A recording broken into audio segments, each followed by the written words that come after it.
The golden glow of the afternoon sun bathed the quiet suburban street in warmth, but beneath that calm, something ugly simmered. Susan Miller, the self-appointed guardian of Maplewood Lane, stood at her window with narrowed eyes and a judgmental heart.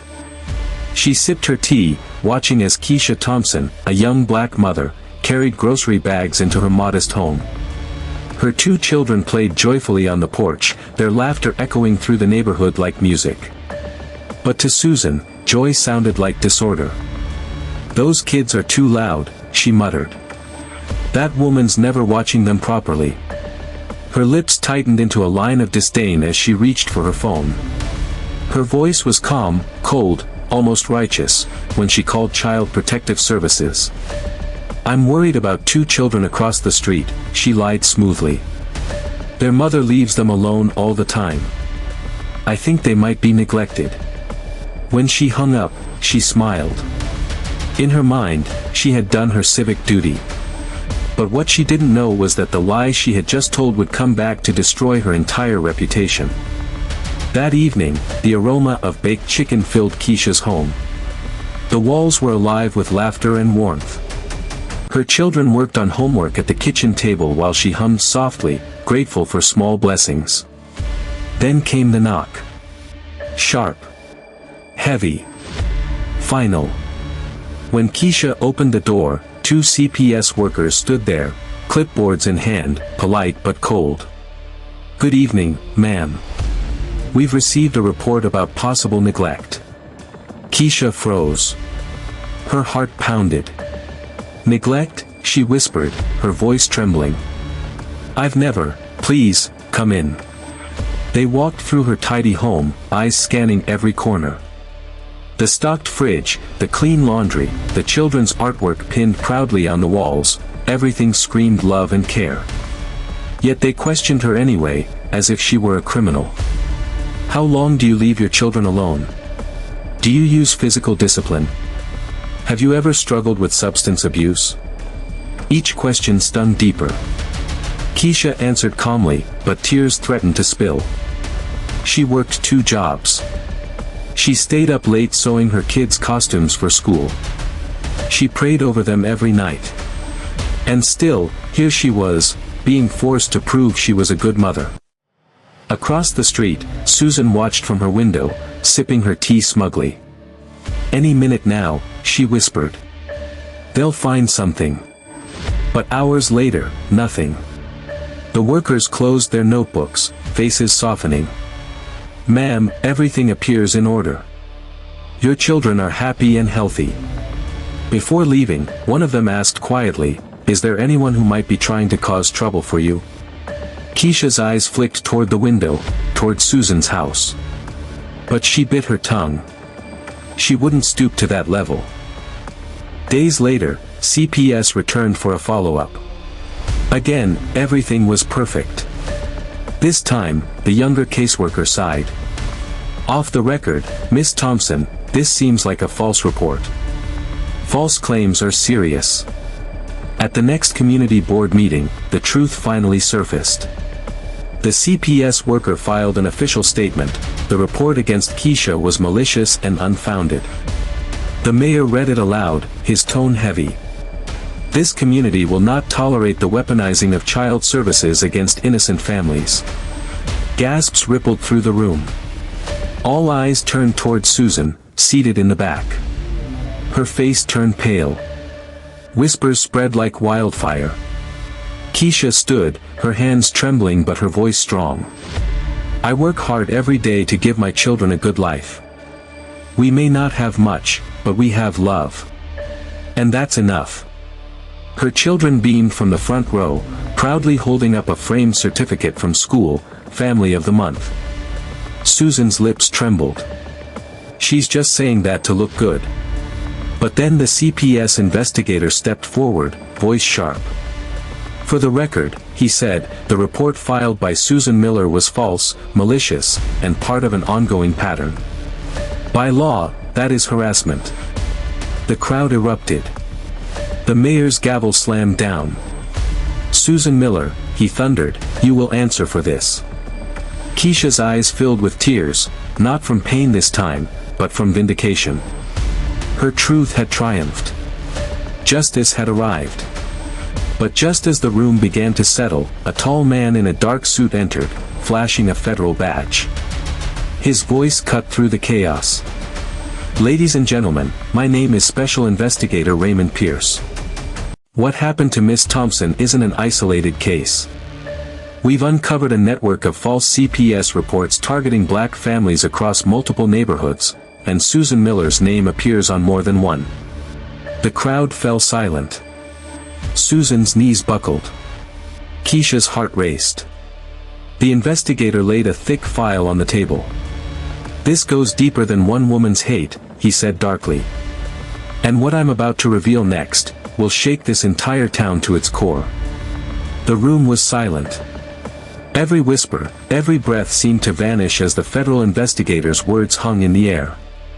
Susan sat frozen in her seat, her once smug expression now twisted with fear. Keisha's hands trembled, her children clutching her tightly. Special Investigator Raymond Pierce stepped forward, his badge glinting under the fluorescent lights. His tone was calm but thunderous with authority.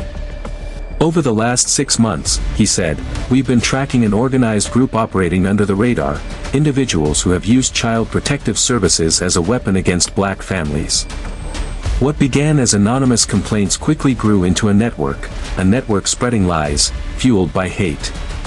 He opened his briefcase and pulled out a stack of files. Pages fanned out across the table, names, addresses, reports. And Susan Miller, he continued coldly, wasn't just a participant. She was a moderator of one of their online forums. The handle she used, Suburb Guardian, appears in more than 40 separate reports filed across state lines. Gasps filled the hall. Neighbors turned to Susan, their faces filled with disbelief and disgust. The mayor's hand shook as he reached for the documents. 40, he muttered. "My God." Susan's lips quivered. I didn't mean any harm. I was just trying to protect the community." Pierce snapped. "From what? Children laughing on a porch? Families who don't look like you?" Her voice faltered. The mask was gone. Keisha stood, her voice trembling but resolute. "You tried to break my family," she said softly. "You tried to make my babies afraid in their own home. But what you didn't understand is that love doesn't break that easily." Applause erupted, not loud, but raw, human, righteous. Susan shrank deeper into her chair, the weight of her own choices pressing down like iron. Pierce turned to the crowd. "And it gets worse," he said. "This group's influence runs deep. They've recruited people inside local departments, individuals who helped fast-track complaints, giving them credibility they never deserved. In this town alone, at least 3 false investigations were approved without proper evidence." The mayor's face hardened. "Who?" Pierce hesitated, then spoke slowly. 2 former CPS employees and a police sergeant, all of whom have been suspended pending federal inquiry. The audience erupted again, a storm of outrage, disbelief, justice long delayed finally clawing its way to light. Susan buried her face in her hands. "Please. I didn't know it would go this far." But Keisha's voice cut through the noise, calm but sharp as steel. "You didn't care. That's worse." Tears streamed down Keisha's face, not of pain, but release. The months of fear, humiliation, and doubt finally cracked open into strength. Her children stood beside her, holding her hands tight. The mayor rose from his seat, his voice steady. "Susan Miller, you will face charges for harassment, false reporting, and defamation. And as of this moment, you are barred from all community committees. You've brought shame to this neighborhood and trauma to innocent families." The hall fell quiet again. Only Susan's faint sobs echoed. Then, the investigator's phone buzzed sharply. His face darkened as he read the message. "Sir," the mayor asked, concern rising. Pierce pocketed the phone, his expression grim. "The network's not done yet," he said. We just intercepted an encrypted message. They know this hearing is happening. Someone in this very town is trying to erase the evidence." Gasps rippled through the hall. Keisha felt her chest tighten. "What do you mean erase?" she asked. Pierce turned to her. "It means someone's covering their tracks, right now. We may have caught one organizer, but there's another. Someone higher. Someone powerful." He turned to the mayor, his voice low. "We need access to the town server, immediately."